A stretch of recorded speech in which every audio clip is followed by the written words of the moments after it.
We find our genesis in the river clay. Our skin is fashioned after the sub-Saharan soil. We learn our abundance from its endlessness. We are multitudes born from its vastness. And perhaps it is our likeness to the soil that made its betrayal so unforgivable.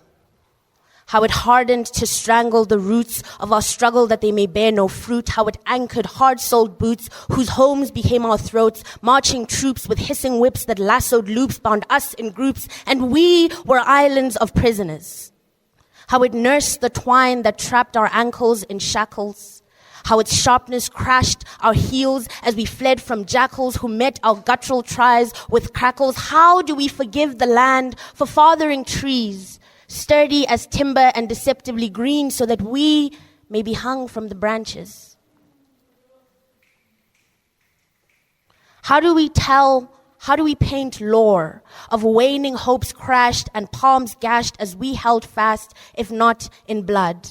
How do we tell of the wars we waged, heels kicking up dust like no bus or dom bus, of young faces, of young faces dripping with rage, drenched in a lust for freedom?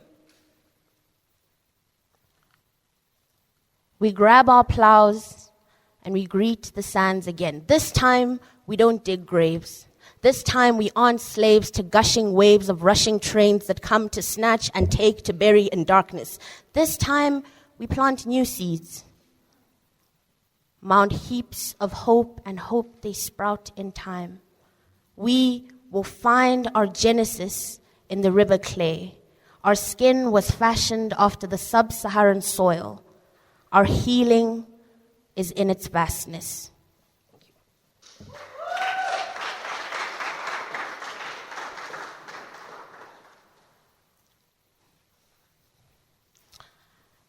In those worlds where swords duel with pens, we labor to write ourselves into salvation, ink out damnation, blot our demise in blacks and blues, trust our strokes to conceal remise in scarlet hues. We are but prisoners, scratching tally into walls, with none to mourn us but the gray concrete on which we crawl, stomachs distended, taut, because emptiness takes up space, because even the loudest cries soon fade, because black bodies catch grenades, and when storybooks refuse to write your face, you write your own.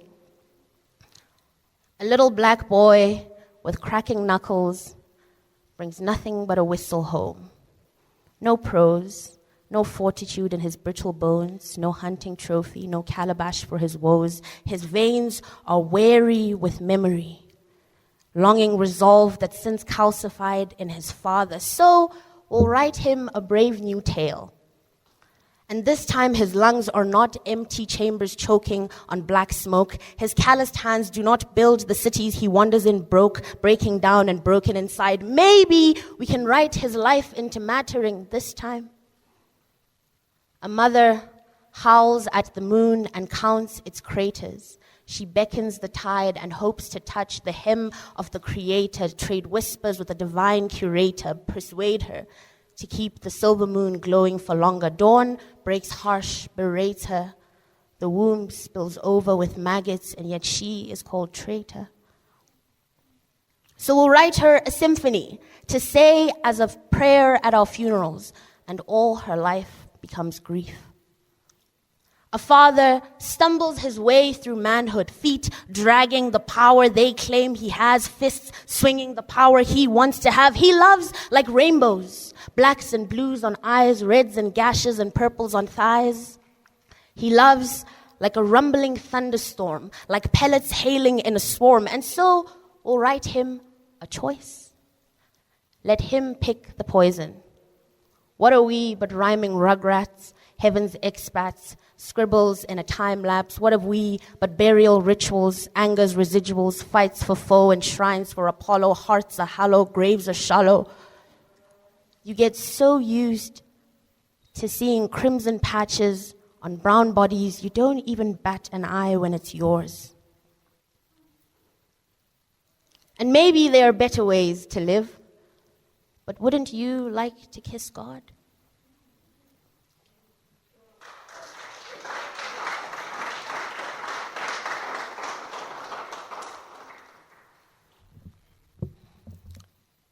When you pray for women's rights, pray like this. Our Father, the artist in heaven, hollow is thy name. Not to defame it, but the cries we strung to its syllables have remained just echoes empty and tame. You give us our daily bread, nailed to the knuckles of those who knead us into pulps, roll and flatten our screams into gulps, embed patterns of rising fury that rest in tender lumps on necks and backs, and anywhere our modest wardrobes will let them hide. Forgive us our transgressions, the great sin of growing tits. Receive our confessions of indiscretion as our scarred faces bear your aggression. Deliver us from evil. Rapid feminist mutterings that cause upheaval at the pearly gates. Pray this always in remembrance of fates that came before yours. Pray a sonnet for Delilah, whose hips sashayed a defiance, whose crucifix was Samson's desire and her non-compliance. Yeah, maybe she should have kept a Bible between her legs, but what is one to do with scripture than spread it? And ain't that to be a woman?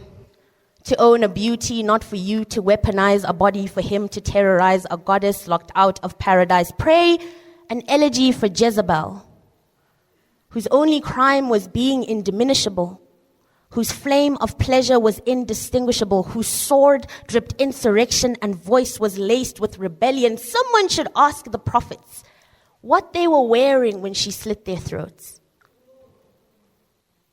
And why did they walk alone at night? And did they remember to smile? Pray a ballad for the Samaritan prostitute, whose glass house could not be stoned nor body be owned. Pray an elegy for Eve, the first of us, whose adventure is credited to the serpent, who would rather the fury of God than be subservient, who dripped glory like emergence, like Adam is impertinent. Don't they realize she didn't have to pick the fruit? The garden offered sacrifice. And when they ask what it is to be a woman, say, it is quiet anger, like tight lips and hissed whispers. It is mourning, like whimpers. Say wombs can be tombs, and birth an elaborate excavation. All the bruises seek no explanation. You will learn to wipe your tears before the blood dries.